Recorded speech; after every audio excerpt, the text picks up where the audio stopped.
mais famoso dos líquidos, chamado de solvente universal, é o monóxido de dihidrogênio, ou simplesmente água.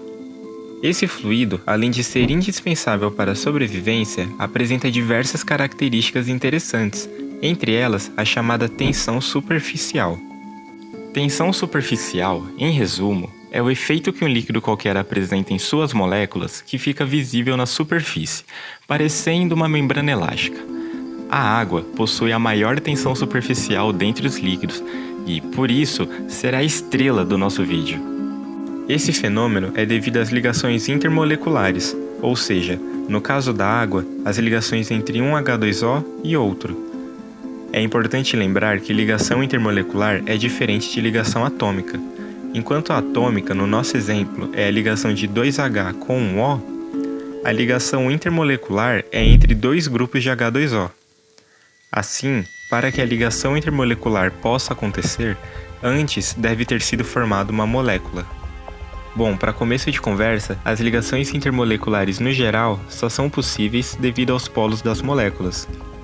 Quando há polos, significa que um dos lados da molécula tem carga diferente do outro, um negativo e o outro positivo, e por isso essas moléculas são chamadas de polares e as demais apolares. Na verdade, existem 3 tipos de forças intermoleculares, de intensidades diferentes. A mais fraca é a de polo induzido, que, como o nome já sugere, ocorre em moléculas sem polos, por isso é necessário induzi-los. Por uma diferença momentânea de polaridade, as moléculas se unem, mas como não é algo natural, não fazem isso tão fortemente. A força de potência intermediária é exclusiva de moléculas naturalmente polares, por isso se chama dipolo permanente. A parte positiva de uma molécula se liga com a negativa de outra e assim por diante. Por último, mas não menos importante, temos uma ligação chamada força de hidrogênio, ou ponte de hidrogênio, como também é conhecida, e ela é exclusiva de ligações de hidrogênio com oxigênio, flúor ou nitrogênio. Essa é a mais forte das forças intermoleculares e é exatamente a força que ocorre na água. Fisicamente falando, a tensão superficial é a resultante das forças intermoleculares que ficam na superfície da água, é diferente de zero e, no geral, aponta para o centro do líquido. Uma forma legal de medir a intensidade da tensão superficial é por meio do ângulo de contato, ou molhabilidade. Quanto mais um líquido se adere a uma superfície, menor é o seu ângulo interno de contato com ela, e, portanto, mais ele é capaz de molhá-la. O cálculo do ângulo de contato é uma relação entre as forças de adesão e as de coesão, que vão ser explicadas melhor mais à frente. Fato é que as moléculas de água ficam tão unidas, que o líquido passa a apresentar esse comportamento, e esse também é o motivo das gotas de água serem tão redondinhas. Com certeza você já viu a tensão superficial entrando em ação, mas não se deu conta disso. Pois bem, coloque os seus óculos da ciência e observe o que você tinha apenas visto. Insetos aquáticos são os melhores amigos da tensão superficial, pois fazem uso das suas propriedades magníficas para caminhar sobre a água. Esses bichinhos que você morre de medo são tão levinhos que conseguem se manter inteiramente sobre a água, sem separar as suas moléculas, ou melhor dizendo, sem afundar. As plantas também adoram a tensão superficial, já que é por conta dela que a água consegue ir do caule até as folhas. O xilema, que é o capilar por onde a água sobe, é muito fino, e isso possibilita a ação de 2 forças na água que comentamos lá atrás, a de adesão e a de coesão. A adesão gruda a água na parede dos vasos das plantas, o que resulta na formação de um menisco, que é essa barriguinha da superfície, que pode ser côncava ou convexa.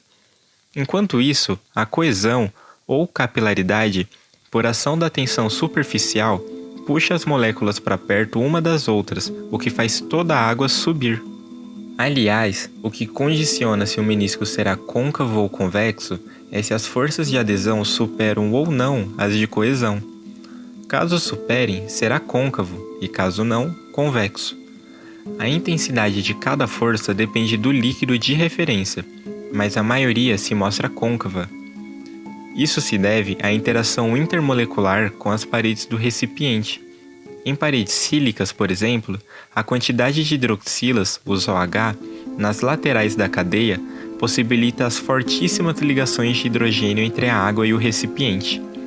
Diferentemente do mercúrio, que não possui forte ligação com a parede, mas sim com as suas próprias moléculas, e então forma uma superfície convexa. Esse assunto tá até me deixando com sede. Pena que eu não tenho um xilema para me ajudar. Sabe, a tensão superficial não é só auxiliadora de eventos naturais básicos. Ela também pode ser um grande divertimento. Eu estou falando de bolhas de sabão. Ah, sim, lindas bolhas de sabão, hipnotizantes e cheias de ciência. Ou ar. Você deve estar se perguntando por que a tensão superficial é tão importante se o nome é bolhas de sabão e não de água. Bom, a verdade é que a formação de bolhas é uma união entre a tensão superficial e os agentes surfactantes, também conhecidos como tensoativos, também conhecidos como detergentes. Você já deve estar cansado de ouvir sobre como a tensão superficial é forte, blá blá blá, mas você ainda não sabia que essa força pode ser manipulada por meio de detergentes. Os agentes surfactantes possuem uma estrutura curiosa. Um lado é hidrofílico e o outro hidrofóbico. Isso quer dizer que uma parte da molécula consegue se ligar à água e a outra não, o que enfraquece a tensão superficial. E isso é essencial para a formação de bolhas de sabão, porque quando a água está com a sua força mais intensa, ela nem sequer consegue manter uma bolha, porque as moléculas internas e externas querem puxar umas às outras para perto. Porém, quando o detergente cobre as paredes de água tanto por dentro quanto por fora, a parte hidrofóbica impede a atração das paredes. A tensão superficial fica menor e a fina camada de água se estabiliza, formando uma linda esfera colorida. Nesse vídeo você aprendeu um pouco sobre como a água é completamente apaixonada pela união de suas pequenas moléculas e como esse comportamento reflete na natureza. Eu espero que você não se esqueça disso até a próxima vez que tentar pular de barriga em uma piscina.